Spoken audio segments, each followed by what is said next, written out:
Hi guys, for today's vlog, papunta nga pala kami sa Nasugbutoy, Batangas. At nagkasabay na nga ang dalawang magkumparing waswasero na magkumparing may feelings.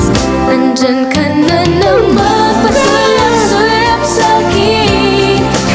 Misyada ang mga person na ito. At habang on the way na nga ang mga people, hoy, hindi yun ganon. This is the right time para magwaswas. Sa mga oras na ito ay papunta na nga po kami ng Kebyang.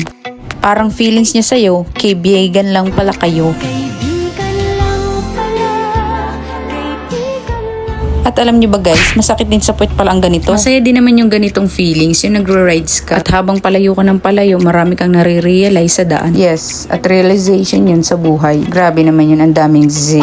At isa-isa na ding dumating ang mga member ng South No Rules. Misyade. Alam niyo bang nagbo-voice over ako dito kahit wala naman ako dito kasi nga nandun pa kami sa dulo. Napag-iiwanan nga kami dahil nagbe-break-in lang naman kami ng motor. Dahil nga kakabuo nga lang ulit ni Graham kaya sumabay na kami sa rides today. At nang dumating na nga ang lahat, umalis na din kami dahil nakakaramdam na din nga kami ng gutom. Kasi nga yung iba dito, alas 3 pa lang ng umaga nandun na sa waiting area namin. Tapos yung iba galing pa sa trabaho at wala pang tulog. Kaya sabi ko tara na nga at kumain na din tayo. Nagpagas nga lang kami dito at yung iba nagpapahinga na rin dahil diretso na nga kami at pinag-uusapan na namin kung saan kami kakain kung maglolomi. At ang gusto nga nila ay mag-inasal na lang. At ang ending, ayaw nga nila maglomi dahil mainit nga daw, gusto nila may sabaw kaya nag-inasal na lang kami. Ewan ko ba masyado kami magulo pagkain namin sa inasal dahil kanya-kanya na nga po. Hindi na nga ako masyado nag-video dito dahil kumain nga ng kumain ng inyong alipin. Kagaya nga ito ni Kuya na iwan nga daw to dun sa palapala kaya humabo lang. Kaya tapos na din kaming kumain nung dumating siya dito. Nagtitripan nga namin dito si Kuya Mac dahil yung kanin niya ang dami. Last na siyang kumakain sa amin. Pinapasa pa nga niya sa akin yung kanin, tapos na akong kumain. At pagkatapos nga namin kumain, nag-gear up na din kami. Mag-i-start na kami kung saan mag-uumpisa ang mga waswasero. Kanya-kanya na nga po sila dito ng bilis at lipad. Bahala na kayo dyan, basta kami nasa likod lang. Alam nyo guys, masaya din naman itong pinagagawa nila kaso 99% ang takot ko kesa sa saya. Dahil grabe nga sila magpatakbo ng motor, kulang na lang ay lumipat talaga ang mga taong to. Uy, hindi yun ganun.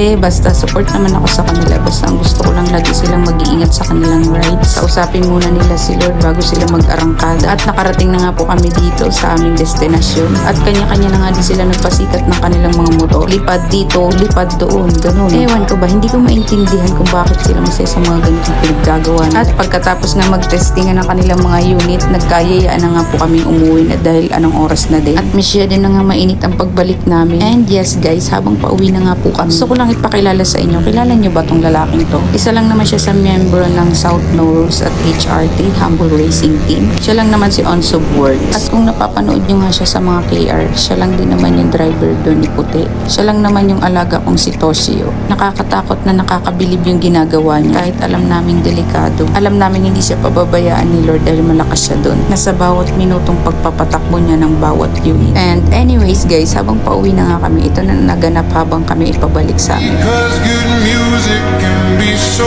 hard to find. So hard to find. I'll take your hand, hold it closer to mine. Yeah. Our love is never now you change your mind.